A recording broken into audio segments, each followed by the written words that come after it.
একবার এক গ্রামে এক শিক্ষক ছিলেন। তিনি ছিলেন খুব ভালো মানুষ। তিনি সবসময় চাইতেন সকল বাচ্চা ভালো শিক্ষায় মানুষের মতো মানুষ হোক। তিনি সবসময় সকলকে ভালো শিক্ষা দিতেন।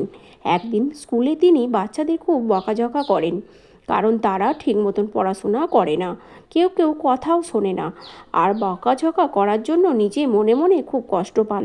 তাই পরের দিন স্কুলে গিয়ে বাচ্চাদের বলেন, এই যে আমি তোদের এত বকি, তোরা যে আমার ওপর রাগ করিস, আমি তো তোদের ভালোর জন্যই বলি। তোরা না পড়লে আমার কিছু হবে না, তোরা ভালো মানুষ হতে পারবি না। তোরা ভালো করে পড়াশোনা করলে তোরা ভালো খেতে পড়তে পাবি, তখন আমাকে কি কেউ মনে রাখবি না খেতে দিবি? আমি তোদের ভালোর জন্যই বলি। পেছনের দিক থেকে একটি বাচ্চা বলে উঠল, স্যার, আমি বড় হয়ে আপনাকে খেতে দেবো। স্যার বলল, তুই যে বললি, এতেই আমি অনেক আনন্দ পেয়েছি বাবা।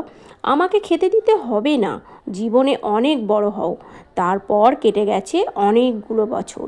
শিক্ষকের অনেক বয়স হয়েছে, সকলকে শিক্ষা দিলেও দিন শেষে নিজের ছেলেকে মানুষ করতে পারেননি, তাই ছেলে দেখে না। বৃদ্ধা বাবাকে ফেলে বিদেশে চলে গিয়েছে। একদিন কুরিয়ার এলো, কেউ টাকা পাঠিয়েছে।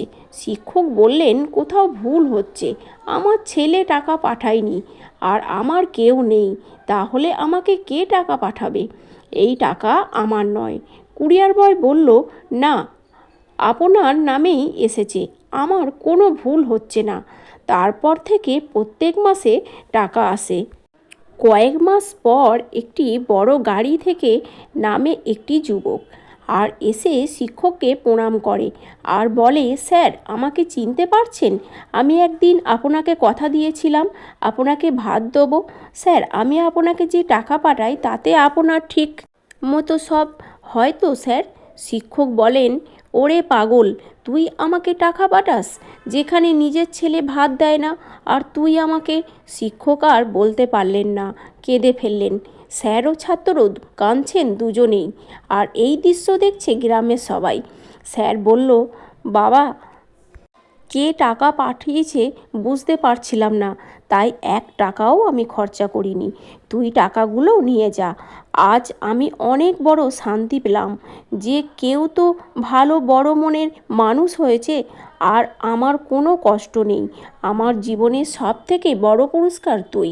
তুই একজন বড় ভালো মনের মানুষ। আজ আমি সফল। গল্পটি এখানেই শেষ। এরকম গল্প আরও অনেক শুনতে আমার চ্যানেলটি সাবস্ক্রাইব করে পাশে থাকুন।